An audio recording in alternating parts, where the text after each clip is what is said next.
नमस्कार। आज इस वीडियो में मैं आपको 1784 के पिट्स इंडिया एक्ट और 1833 के चार्टर अधिनियम के बारे में बताने जा रहा हूं। उम्मीद है आपके लिए ये लाभकारी साबित होगा। अब वीडियो शुरू करते हैं। 1784 का Pitt's India act regulating act 1773 की कमियों को दूर करने के लिए ब्रिटिश संसद ने एक संशोधित अधिनियम 1781 में पारित किया, जिसे एक्ट ऑफ सेटलमेंट के नाम से भी जाना जाता है। इसके बाद एक अन्य महत्वपूर्ण अधिनियम पिट्स इंडिया एक्ट 1784 में अस्तित्व में आया। पिट्स इंडिया एक्ट की विशेषताएं। नंबर 1, इसने कंपनी के राजनैतिक और वाणिज्यिक कार्यों को अलग अलग कर दिया। नंबर 2, इसने निदेशक मंडल को कंपनी के व्यापारिक मामलों के अधीक्षण की अनुमति तो दे दी, लेकिन राजनैतिक मामलों के प्रबंधन के लिए नियंत्रण बोर्ड ऑफ कंट्रोल नाम से एक नए निकाय का गठन कर दिया। इस प्रकार द्वैध शासन की व्यवस्था का शुभारंभ किया गया। नंबर 3, नियंत्रण बोर्ड को यह शक्ति थी कि वो ब्रिटिश नियंत्रित भारत में सभी नागरिक, सैन्य, सरकार व राजस्व गतिविधियों का अधीक्षण एवं नियंत्रण करे। इस प्रकार यह अधिनियम दो कारणों से महत्वपूर्ण था। पहला, भारत में कंपनी के अधीन क्षेत्र को पहली बार ब्रिटिश आधिपत्य का क्षेत्र कहा गया।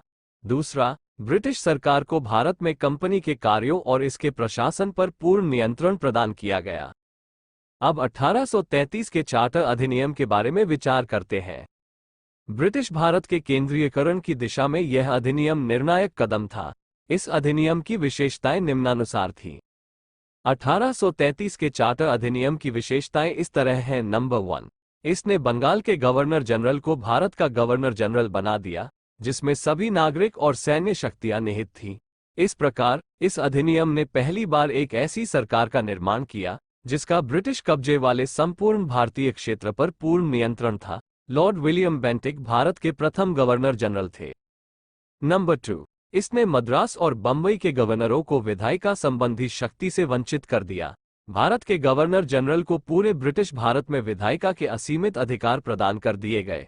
इसके अंतर्गत पहले बनाए गए कानूनों को नियामक कानून कहा गया और नए कानून के तहत बने कानूनों को एक्ट या अधिनियम कहा गया।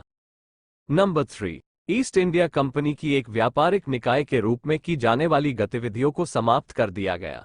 अब यह विशुद्ध रूप से प्रशासनिक निकाय बन गया। इसके तहत कंपनी के अधिकार वाले क्षेत्र ब्रिटिश राजशाही और उसके उत्तराधिकारियों के विश्वास के तहत ही कब्जे में रह गए। नंबर 4, चार्टर एक्ट 1833 ने सिविल सेवकों के चयन के लिए खुली प्रतियोगिता का आयोजन शुरू करने का प्रयास किया। इसमें कहा गया कि कंपनी में भारतीयों को किसी पद, कार्यालय और रोजगार को हासिल करने से वंचित नहीं किया जाएगा। हालांकि कोर्ट ऑफ डायरेक्टर्स के विरोध के कारण इस प्रावधान को समाप्त कर दिया गया। अगर आपको यह वीडियो पसंद आई हो तो इस चैनल को सब्सक्राइब करना ना भूले। ऐसी और लेसन के लिए इस चैनल पर बने रहे।